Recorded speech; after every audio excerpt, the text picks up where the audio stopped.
Բարև ձեզ հարգելի գործընկերներ, ուրախ եմ ձեզ տեսնելու համար։ Այսօրվա մեր հանդիպման առիթը հետևյալն է, մենք հրավիրել ենք Հայաստանում ամենաշատ աշխատատեղեր ստեղծած եւ ունեցող ընկերությունների ներկայացուցիչներին, ոմանք սեփականատերեր եւ կառավարիչներ, տնօրեններ, եւ ես նախ ուզում եմ շնորհակալություն հայտնել այդ գործառույթի համար, որը դուք իրականացնում եք, նաեւ այն պատճառով, որ ընկերությունները հիմնականում ես կարող եմ 2018 թվականից մինչև օրս ասել, արձագանքող են եղել եւ շարունակում են արձագանքող լինել կառավարության քաղաքականություններին, որտեղ հիմա մեր հիմնական ասելիքներից եւ ճիշտն ասած ընդգծումներից մեկն այն է, որ 2018 թվականից ի վեր Հայաստանում 288,000 աշխատատեղ է ստեղծվել, բայց ակնհայտ է, որ այդ աշխատատեղերը մենք չենք ստեղծել, այդ աշխատատեղերը դուք եք ստեղծել։ Իհարկե կառավարության քաղաքականությունները նպաստել են դրան եւ միջավայր ենք նաեւ մենք որոշակի ստեղծել։ Իհարկե սկզբանե մենք շատ կենտրոնացած էինք այն հարցի վրա, թե ինչքան աշխատատեղ ստվերից պարզապես դուրս է եկել, ինչքան է զրոյից ստեղծվել, բայց հետո հասկացանք, որ այդ խոսակցությունը շատ խճճող է եւ այն աշխատատեղերը, որոնք կան, տեսանելի են պետության համար, իրանք կան, այն աշխատատեղերը, որոնք չկան, իրանք ուղղակի չկան, դա ուրիշ կատեգորիայի երևույթ է եւ շատ կարեւոր է, որ մենք այս դինամիկան շարունակենք, նաեւ մենք մեր նախընտրական ծրագրում ներառել ենք տարեկան առնվազն 25,000 աշխատատեղ ստեղծելու հարցը, որը շատ կարևոր է։ Ընդհանրապես աշխատանքի շուկայում այն պրոցեսները, որոնք հիմա տեղի են ունենում եւ սպասվում են, պետք է հատուկ ուշադրության առարկա լինի։ Ինչու՞։ Այդ թվում այն պատճառով, որ արհեստական բանականության ներդրումը եւ ավելի ու ավելի մեծ ներառումը տնտեսության մեջ ինքը ռիսկեր է առաջացնում, այդ թվում աշխատատեղերի մասով։ Հիմա իհարկե ես համոզված եմ, որ ընկերությունների մի մասը արդեն կիրառում են այդ գործիքը, մյուսները անխուսափելիորեն կիրառելու են այդ գործիքը, ինքը որոշակիորեն ռիսկեր է բերում աշխատատեղերի տրանսֆորմացիայի եւ դերաբաշխման առումով, ընդհանրապես կանխատեսում կա, որ որոշ մասնագիտություններ գնալով կամ վերանալու են կամ ավելի քիչ դերակատարում են ունենալու, սկսած արդյունաբերությունից, շարունակած առողջապահությունով, կրթությունով նույնիսկ եւ այստեղ շատ մեծ վերլուծական եւ գործնական աշխատանք է պետք, որպեսզի մենք հանկարծ խնդիրների առաջ չկանգնենք երկարաժամկետում, որովհետեւ պետք է արձանագրել, որ արհեստական բանականությունը դեռ ինքը ծանոթ երևույթ չի եւ իր հետևանքներն էլ ճիշտ է անդադ վերլուծվում են, բայց շատ ճշգրիտ ալգորիթմեր չկան, որոնք ցույց կտան, թե ինչ տեղի կունենա դրա արդյունքում, բայց նաեւ ես միշտ այս ժամանակաշրջանի մասին մտածելիս մտածում եմ առաջին արդյունաբերական հեղափոխության մասին, որ երբ որ հոսքագծերը ստեղծվեցին, մանուֆակտուրաները ստեղծվեցին, արհեստավորները հարձակվում էին մանուֆակտուրաների վրա, հրդեհում էին մի հարցադրման ներքո, եթե այսպեսին է լինելու աշխատանքը, մենք ինչով ենք զբաղվելու եւ ինչով ենք ապրելու։ Իհարկե այդ հարցը այդ պահին ուներ իր հստակ հիմնավորումը, բայց հետո այլ բան տեղի ունեցավ։ Մարդկային հսկայական ներուժ իրոք ազատվեց եւ մարդկային հսկայական ներուժը, որ նախկինում մտածելու ժամանակ չուներ, սկսեց մտածել եւ արդյունքում տեղի ունեցան այն տեխնոլոգիական ճեղքումները, որոնք մենք այսօր, ես պատկերավոր ասած, ասում եմ մարդը արհեստանոցից կտրվեց եւ սկսեց մտածել եւ ստեղծեց տիեզերանավ եւ թռավ տիեզեր։ Եվ այս առումով ես կարծում եմ, որ արհեստական բանականությունը նույնպես այդ էֆեկտն է ունենալու եւ մենք պետք է հասկանանք ինչ ունենք անելու, ինչ ուղղություններում պետք է համագործակցենք, որպեսզի կարողանանք աշխատաշուկայի ճիշտ տրանսֆորմացիան ապահովել, որպեսզի այն պարզ է, որ ընկերությունները եւ բոլորն էլ շահագրգռված են, որպեսզի արհեստական բանականության գործիքները ավելի շատ օգտագործվեն, որովհետեւ խոսքը ի վերջո արդյունավետության մասին է։ Մենք վերջին տարիներին միլիարդներ ենք ծախսել, որպեսզի տնտեսությունը արդիական եւ արտադրողական արդյունավետ լինի, եւ այս առումով նույն մեր ամենահաջողված ծրագրերից մեկը, որը հույս ունեմ, որ ներկաների առնվազն զգալի մասը օգտվել է, մասնավորապես տնտեսության արդիականացման ծրագիրը, որ մենք խոսակցական լեզվով լիզինգի ծրագիր ենք անվանում, ինքը շատ կարծում եմ էական դերակատարում է ունեցել, որպեսզի մենք տնտեսական այս դինամիկան ապահովենք եւ մեծ հաշվով 2018-ից մինչև օրս ի հեճուկս 20 թվականի կոവിഡ് պատերազմ եւ այլն մենք միջինում 7% տնտեսական աճ ապահովել ենք, որը կարծում եմ շատ մեծ տնտեսական ցուցանիշ է, 8 տարի միջինում 7% տնտեսական աճ ապահովել, ես դրա համար եմ ուզում շնորհակալություն հայտնել ձեզ։ Հիմա ընթացիկ հարցերից օրինակ աշխատանքի շուկայում ես նաև որ վերջին ամսվա ընթացքում շատ ավելի շատ եմ շփվում մարդկանց հետ, երկու առանցքային հարց կա, որ իմ կարծիքով այս օրերին շատ քննարկվում է։ Առաջին հարցը հետևյալն է, որ այն մարդիկ, ովքեր այսպես սահմանային աշխատավարձ ունեն կապված առողջության ապահովագրության շահառու դառնալու հետ, իրանք այդ խնդիրը շատ բարձրացնում են, ասենք 200,000 եւ ավել դրամ աշխատավարձ ստացողներն են, որ առողջության ապահովագրության են, շատ մեր առաջ հարցեր են բարձրացնում, որ կամ եզրային են, կամ այնուամենայնիվ ինչ որ աշխատավարձից վերային հատված կա եւ ես կուզենայի, որ այդ այն դեպքերում, երբ որ մենք շատ մոտ ենք այդ եզրին, ասենք 195, 197 եւ այլն, իսկ այսպիսի աշխատավարձեր կան, շատ շնորհակալ կլինեինք, եթե այդ եզրային վիճակները մեր հարգելի գործատուները մի քիչ ավելի ուշադիր լինեն, որովհետեւ մեզ համար անակնկալ ձևով առողջության ապահովության համակարգը բավականին լավ աշխատում է։ Մենք ճիշտն ասած, երբ որ ներդրում ենք համակարգը շատ լարված էինք, բայց բնականաբար նման շրջադարձային որոշումները լարվածություն են առաջ բերում, մանավանդ որ Հայաստանում 2 անգամ արդեն եղել է փորձ առողջության ապահովագրությունը ներդնելու, 2 անգամ էլ օբյեկտիվ եւ սուբյեկտիվ պատճառներով չի ստացվել։ Հիմա արդեն առավել եւս առաջին երամսյակի արդյունքներով մենք համոզված ենք, որ համակարգը ներդրված է եւ այստեղ է, որ մեր հարգելի գործատուները շատ առանցքային դերակատարում ունեն, որովհետեւ դա ըստ էության համագործակցության մի նոր պլատֆորմա, որտեղ, բայց կարծում եմ, որ սա փոխադարձ հետաքրքրություն ներկայացնող հարց է, որովհետեւ առողջության ապահովագրություն նշանակում է ավելի առողջ աշխատողներ, ովքեր ավելի արտադրողական են իրենց աշխատանքի մեջ եւ ավելի լավ տրամադրություն ունեն հիմնարկներում եւ ավելի լավ տրամադրություն են ապահովում եւ երկրորդը իհարկե մենք նախորդ տարի կյանքի ռեկորդային տևողություն ենք արձանագրել Հայաստանի Հանրապետությունում 78.4, որը մեր պատմության մեջ աննախադեպ թիվ է եւ բնականաբար մեր բնակչության թվի առումով եւ այլն դա շատ մեծ եւ էական գործոն է, որը մեր հիմնական նպատակներից մեկն է։ Մեր նպատակն է, որ մարդը երկար ապրի, բայց երկար ապրելու պայմաններում լավ ապրի, հնարավորինս լավ ապրի եւ նաեւ շատ կարեւոր եմ համարում, որ մենք առաջին անգամ մեր պատմության մեջ միջին կենսաթոշակը ավելին է, քան սպառողական զամբյուղը եւ շոշափելիորեն է ավելի եւ դա նույնպես տնտեսության եւ կառավարության համագործակցության արդյունքն է։ Երկրորդ խնդիրը, որը շատ բարձրաձայնվում է եւ ընդհանուր բանավեճերի տեղիք է տալիս քաղաքացիների եւ կառավարության ներկայացուցիչների միջեւ աշխատուժի ներհոսքն է Հայաստանի Հանրապետություն, որովհետեւ իհարկե մենք առիթ ունեցել ենք նաեւ առնվազն ներկաներից մի մասի հետ քննարկել այդ հարցը, որ մենք ունենք մի կողմից գործազրկության խնդիր, բայց մյուս կողմից համոզված եմ շատերդ ունենք նաև աշխատատեղերը լրացնելու խնդիր եւ անկեղծ ասած այս դիլեման հասկանալու հարցում կարծում եմ մենք ավելի ակտիվ հաղորդակցություն պետք է ունենանք, որովհետեւ ակնհայտ է, որ ես հիշում եմ տեղեր են եղել, երբ որ այցի ընթացքում իհարկե մենք այդ հարցերը քննարկում ենք, շոշափում ենք եւ սեփականատերը կամ տնօրենը ասել է, որ գիտեք ինչ ամեն ինչ հասկանում ենք, բայց մենք ստիպված ենք, ասենք օրինակ չգիտեմ 300-400 աշխատող հրավիրել դրսից, որովհետեւ մենք չենք կարողանում ներսում ներգրավել աշխատողներ։ Իհարկե մյուս կողմից հնչում է աշխատավարձից ցածր լինելու հետ կապված հասկանալի շեշտադրում, բայց ես մեկը ասում եմ, ես չեմ հասկանում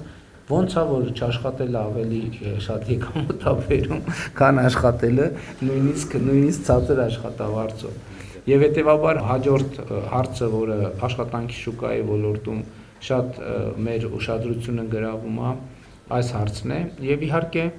այս համատեքստում մենք ուզում ենք հասկանալ թե այլ ինչ կարող ենք անել որպեսզի խթանենք աշխատատեղերի ստեղծումը, որովհետև ի վերջո սոցիալական ամբողջ քաղաքականությունը եւ իմիջիայլոց սոցիալական քաղաքականությունների առանցքային հայեցակարգային փոփոխությունը, որը մենք հիմա փորձում ենք անել կամ մենք մեզ համար արել ենք, բայց ուզում ենք նաեւ մեր հանրությանը ավելի ընդունելի դարձնել այդ միտքը, որ աշխատունակ մարդը իր ապրուստը եւ ի վերջո նաեւ բարեկեցությունը պետք է ապահովի աշխատանքի միջոցով, որովհետեւ ապրուստ եւ բարեկեցություն ապահովել ուրիշ ճանապարհ պարզապես չկա, չի կարող լինել ուրիշ ճանապարհ եւ որևէ ուրիշ ճանապարհը այդ ինքը արդյունքում փակուղի է տանելու։ Եվ մյուս կողմից ինչպես անել, որ այս թեզը հնարավոր դառնա, դուք գիտեք, որ մենք նաեւ շատ դժվար որոշումների ենք գնացել, բայց անհրաժեշտ նաեւ սոցիալական ապահովության գնահատման բոլորովին նոր համակարգ ենք ներդրել, որի արդյունքում պրոցեսները գնալու են հետևյալ տրամաբանության մեջ, որ մեր մարդուն ուղեկցելու ենք միջև աշխատանք։ Եվ այսինքն անապահովության գնահատման համակարգում պարտադիր պայման է, որ մենք X կետում մարդուն պետքա կոնկրետ հասցեով եւ աշխատավարձով աշխատանք առաջարկենք։ Եվ այդ աշխատանքի առաջարկը 3 անգամ արձագանք չստանալու դեպքում մենք մարդուն պարզապես ելնելու ենք այն կանխավարկածից, որ ինքը ուրեմն եկամուտ ունի, որտեղ եթե մարդը եկամուտ չունի, ինչի է ինքը հրաժարվում, եթե ասենք պարզա չէ, որ առողջական խնդիր չունի եւ այլն եւ այլն։ Բայց իհարկե այս ամեն ինչի համատեքստում ամենակարևորը կրթությունն է եւ կրթական վերափոխումը, որ մենք մարդկանց կարողանանք աջակցել, որ նրանք վերամասկնան գիտանան։ Եվ այստեղ էլ մենք մասնավոր հատվածից շատ մեծ ակնկալիքներ ունենք եւ մասնավորապես քոլեջների կառավարման գործում մասնավոր հատվածի կառավարումը, որ մենք մասնավոր հատվածում իհարկե կան քոլեջներ, որոնք աշխատում են եւ լավ են տարբեր անուններով, հա, երբեմն ակադեմիա կոչվում, երբեմն դպրոց է կոչվում, ես նկատի ունեմ, որ մասնագիտությունն է հաղորդում մարդկանց, այնպիսին, որը շատ կոնկրետ հասցեով կապված է աշխատանքի շուկայի հետ, որտեղ սա էդ էլ լավան, կրթական երկու կոնցեպտ է, որը երկուսն էլ որոշակի համակարգում ունի իր տրամաբանությունը, կոնցեպտից մեկն այն է, որ ես կրթություն եմ ստանում, որպեսզի ստանամ որակավորում, որը նորմալ է, բայց այն կոնցեպտը, որ ես նկատի ունեմ եւ որի հետ կապված մասնավոր հատվածի աջակցությունը շատ կարեւոր է եւ համագործակցությունը, որ ես կրթություն եմ ստանում, որ կոնկրետ տեղում ընդունվեմ աշխատանքի։ Եվ այս պրակտիկան իմիջիայլոց շատ է կիրառվել պրակտիկորեն Հայաստանում։ Ես հիշում եմ մասնավորապես IT ոլորտի մի շարք ընկերություններ, որ այցելում էինք, հենց իրանց գրասենյակային տարածքներում կային դասասենյակներ, որտեղ տարբեր տեղերից շրջանավարտներ էին հրավիրում, այս էլ է հետաքրքիր արտահայտություն, շրջանավարտներ հրավիրում էին վերապատրաստելու, որպեսզի անցնեն աշխատանքի։ Այսինքն նույն տեխնոլոգիական ոլորտում մարդը դիպլոմ է ստանում, բայց ինքը որպեսզի արդեն աշխատի, ինքը մի հատ էլ կրթություն ստանում է ընկերությունում, ինչը էլի կարծում եմ այս երկրորդ կոնցեպտի բացակայության կամ այդեղ ճեղքի արկայության պատճառն է, որովհետև տրամաբանությունն այդ կլներ, որովհետև համ ընկերությունն է ժամանակ եւ ռեսուրս վատնում, համ շրջանավարտն է ռեսուրս վատնում, որովհետև կանխավարկածն է, որ եթե ինքը դիպլոմ ունի, ինքը պետքա գնար ընկերություն, ընդհանրապես ադապտացիոն մի շրջան անցներ եւ արդեն պատրաստ լինել այդտեղ աշխատելու։ Բայց շատ հաճախ է լինում դեպքեր, որ կա դիպլոմ, բայց աշխատելու համար պետքա նորից մասնագիտանալ տվյալ ընկերություն։ Տենց պրակտիկաներ գիտեմ, որ այդ թվում ներկա մի շարք ընկերություններում կա եւ մեր խնդիրն է այս երկրորդ պրակտիկան ուժեղացնել, բայց նաեւ ընդհանուր կրթական համակարգում մասնավոր հատվածի եւ իրական տնտեսության ավելի մեծ ներգրավումով մենք այնպես կարողանանք հասնել այն արդյունքի, որ շրջանավարտը արդեն առնվազն էականորեն ավելի պատրաստ լինի ուղղակի գնալ մտնել եւ աշխատել կոնկրետ ընկերությունում, կոնկրետ ոլորտում, կոնկրետ գործարանում, արտադրամասում եւ այդպես շարունակ։ Իմ գնահատականն է, որ մենք տնտեսական զարգացման բոլորովին նոր մի շրջափուլ ենք մտնում, եւ դա իհարկե կապված է Հայաստանի եւ Ադրբեջանի միջև հաստատված խաղաղության գործընթացի հետ, եւ մենք առաջիկայում մեծ իրադարձություններ ենք սպասվում, որը կապված է առաջին հերթին TRIP նախագծի գործարկման հետ, որը էական է նրանով, որ Հայաստանի Հանրապետությունը ի վերջո ամբողջական դուրս է բերելու շրջափակման վիճակից։ Բայց ըստ էության այսօր էլ Հայաստանը հաղթահարել շրջափակումը, որովհետև գիտեք, որ Ադրբեջանի տարածքով դեպի Հայաստան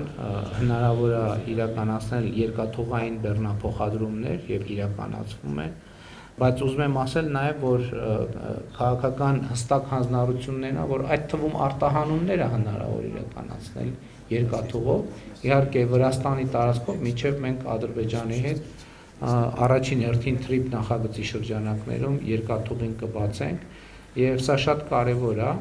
եւ ուզում եմ ասել, որ պայմանավորվածությունը քաղաքական հետեւյալն է, որ այդ երկաթուղին երբեք չի փակվելու։ Այսինքն դա եւ ներմուծման եւ արտահանման հուսալի ուղի է, բայց ես ինչքան հասկանում եմ, մենք դեռ արտահանման համար առանձնապես երկաթուղին չենք օգտագործում, որովհետեւ դե պարզ է, որ 30 տարվա լոգիստիկ շղթաներ են աշխատել, իրանք վերափոխելու համար նախ պետք է վստահություն, մարդիկ պետք է հասկանան, որ ասվում է, ինչքանով է տևական, հուսալի։ Եվ երկրորդն է իհարկե լոգիստիկ շղթաները պետք է փոխվեն, որովհետև ուրիշ բան է, որ բեռնատարի տրամաբանությամբ ենք մտածում, ուրիշ բան է, երբ որ վագոնի տրամաբանությամբ ենք մտածում։ Ես իհարկե շատ գիտելիքներ չունեմ այդ ոլորտում, բայց ակնհայտ է, որ այդտեղ որոշակի պլանավորման եւ իրագործման հետ կապված վերափոխումներ պետք է արվեն։ Տեսեք 2018 թվականից մինչև օրս մեր իրական գնահատականներով մեր համախառն ներքին արդյունքը 53%-ի աճ է ունեցել։ Այսինքն 25 թվի արդյունքներով, 26 թվի արդյունքներով իհարկե 53%-ի համախառն ներքին արդյունքի իրական նոմինալ աճը ավելին է, կրկնապատիկ է, բայց նոմինալ աճով մենք չենք առաջնորդվում։ Եվ կարծում եմ, որ մեր տնտեսությունը եկել է հասել մի կետի, որտեղ արդեն բիզնես, պետություն, աշխատող, գործատու հարաբերությունները պետք է տեղափոխվեն, զարգանան արդեն հաջորդ հարկի վրա պետք է լինեն, եւ սա նաեւ շատ լավ առիթ է, որպեսզի մենք նաեւ այդ հարցերը ձեզ հետ քննարկելու եւ ձեր նկատառումները լսելու հնարավորություն ունենաք եւ ամփոփելով իմ բացման խոսքը եւս մեկ անգամ ուզում եմ շնորհակալություն հայտնել բոլորիդ մեր երկրում տեղի ունեցած այս փոփոխությունների համար այդ թվում, որովհետեւ իսկապես կան ոլորտներ եւ կան ընկերություններ, որոնց դերը Հայաստանի Հանրապետությունում դժվար է գերագնահատել եւ շատ կարեւոր է, որ այդ ընկերությունները նաեւ որոշակի նոր մենթալիտետ, նոր մտածողություն, նոր կուլտուրա են բերում նաեւ Հայաստանի Հանրապետություն, ինչը իրականում ամենակարևոր կապիտալն է, որը նոր տարածքներ է բացում գործունեության նոր ոլորտներ մտնելու, նոր դաշտեր մտնելու համար, որը մեզ համար անծանոթ է եղել, այսինքն դա ճանապարհ է, որը մենք անցնում ենք, եթե ճանապարհը հաջող ես անցնում,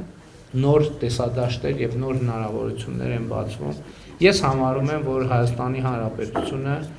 այսօր իր առաջ ունի հորիզոններ, որը ընդհանրապես պատմության ընթացքում չի ունեցել։ Հայաստանը իր պատմության ընթացքում չի ունեցել այսպիսի աննախադեպ հնարավորությունների ժամանակաշրջանը, բայց միշտ նաև այդ եմ ասում, որ գոլային իրավիճակը դեռևս գոլ չի, այսինքն կարող լինի եւ դինում է այդպես, որ խաղի ընթացքում ունեն տասնյակ գոլային հնարավորություններ եւ լավագույն արդյունքը այս դեպքում, որը եթե չի իրացվում, ոչ ոքին այս մեծ հավանականությամբ արդյունքում այդ գոլային իրավիճակները չիրացրած թիմերը հասնում են պարտության եւ մենք ողջևորված լինելով նրանով, ինչին այսօր մենք հասել ենք, այդ թվում մեր մտածողության եւ դիտանկյունների փոփոխության արդյունքում մենք հասկանում ենք նաեւ, որ գոլային իրավիճակները պետքա կարողանալ ստեղծել, բայց պետքա նաեւ իրացնել, որովհետեւ առանց դրանց իրացման էական չի։ Այսինքն համարյա գոլ չկա։ Այսինքն կա համարյա գոլ, բայց մեկը դա հաշվի մեջ որոշի բան չի փոխում։ Դա ընդհանրապես բերում է հիասթափություն եւ իմ հիմնական ուղերձը այն է, որ մենք գոլային իրավիճակը ստեղծել ենք, այդ թվում մեր տնտեսության համար մեզ հարկավոր է կարողանալ այդ իրավիճակը շարունակական անդադ օգտագործել, ակնհայտ է, որ կառավարությունը առանց տնտեսության մեջ առանցքային դերակատարում ունեցողների եւ ընդհանրապես առանց տնտեսության իրական հատվածի դա չի կարող անել եւ ընդհանրապես այսօր շնորհակալություն հայտնելուց բացի ես ուզում եմ բոլորիդ ուշադրությունը հրավիրել այս իրավիճակի վրա եւ սա է ըստ էության իմ հիմնական ուղերձը։ Կրկին շնորհակալ եմ, որ մեր հրավերը ընդունել եք եւ այս խոսակցության հնարավորություն ընձեռել եք։ Շնորհակալ եմ։